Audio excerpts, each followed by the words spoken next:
मरकुस रचित सुसमाचार 3 अध्याय। और वह आराधनालय में फिर गया, और वहां एक मनुष्य था जिसका हाथ सूख गया था, और वे उस पर दोष लगाने के लिए उसकी घात में लगे हुए थे कि देखें वह सब्त के दिन में उसे चंगा करता है कि नहीं।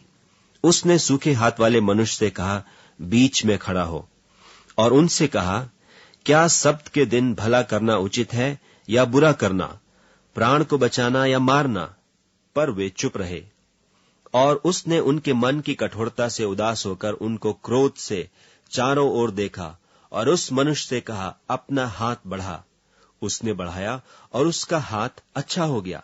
तब फरीसी बाहर जाकर तुरंत हेरोदियों के साथ उसके विरोध में सम्मति करने लगे कि उसे किस प्रकार नाश करें। और यीशु अपने चेलों के साथ झील की ओर चला गया, और गलील से एक बड़ी भीड़ उसके पीछे हो ली, और यहूदिया और यरूशलेम और इदूमिया से और यरदन के पार और सूर और सैदा के आसपास से एक बड़ी भीड़ यह सुनकर कि वह कैसे अचंभे के काम करता है, उसके पास आई। और उसने अपने चेलों से कहा, भीड़ के कारण एक छोटी नाव मेरे लिए तैयार रहे, ताकि वे मुझे दबा न सकें, क्योंकि उसने बहुतों को चंगा किया था।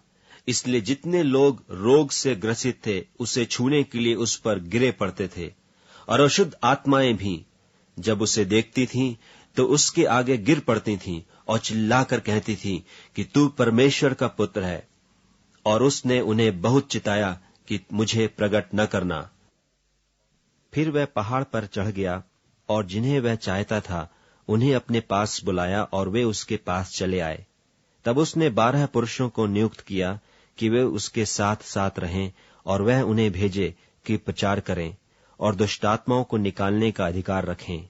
और वे ये हैं, शमौन जिसका नाम उसने पतरस रखा, और जब्दी का पुत्र याकूब, और याकूब का भाई यूहन्ना जिसका नाम उसने बुअनर्गिस अर्थात गर्जन के पुत्र रखा, और अंद्रियास और फिलिपुस और बरतुलमई और मत्ती और थोमा और हल्फई का पुत्र याकूब और तद्दी और शमौन कनानी और यहूदा इस्करियोती जिसने उसे पकड़वा भी दिया। और वह घर में आया, और ऐसी भीड़ इकट्ठी हो गई कि वे रोटी भी न खा सके। जब उसके कुटुंबियों ने यह सुना तो उसे पकड़ने के लिए निकले, क्योंकि कहते थे कि उसका चित्त ठिकाने नहीं है। और शास्त्री जो यरूशलेम से आए थे यह कहते थे कि उसमें शैतान है, और यह भी कि वह दुष्टात्माओं के सरदार की सहायता से दुष्टात्माओं को निकालता है। और वह उन्हें पास बुलाकर उनसे दृष्टांतों में कहने लगा, शैतान क्यों कर शैतान को निकाल सकता है, और यदि किसी राज्य में फूट पड़े तो वह राज्य क्यों कर स्थिर रह सकता है, और यदि किसी घर में फूट पड़े तो वह घर क्यों कर स्थिर रह सकेगा। और यदि शैतान अपना ही विरोधी होकर अपने में फूट डाले तो वह क्यों कर बना रह सकता है, उसका तो अंत ही हो जाता है।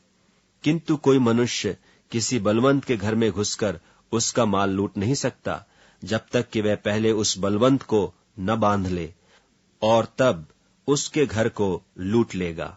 मैं तुमसे सच कहता हूं कि मनुष्यों की संतान के सब पाप और निंदा जो वे करते हैं क्षमा की जाएगी, परंतु जो कोई पवित्र आत्मा के विरुद्ध निंदा करे वह कभी भी क्षमा न किया जाएगा, वरन वह अनंत पाप का अपराधी ठहरता है।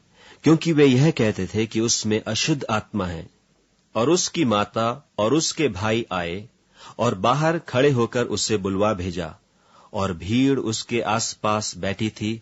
और उन्होंने उससे कहा, देख, तेरी माता और तेरे भाई बाहर तुझे ढूंढते हैं। उसने उन्हें उत्तर दिया कि मेरी माता और मेरे भाई कौन हैं? और उन पर जो उसके आसपास बैठे थे दृष्टि करके कहा, देखो, मेरी माता और मेरे भाई ये हैं। क्योंकि जो कोई परमेश्वर की इच्छा पर चले वही मेरा भाई और बहन और माता है।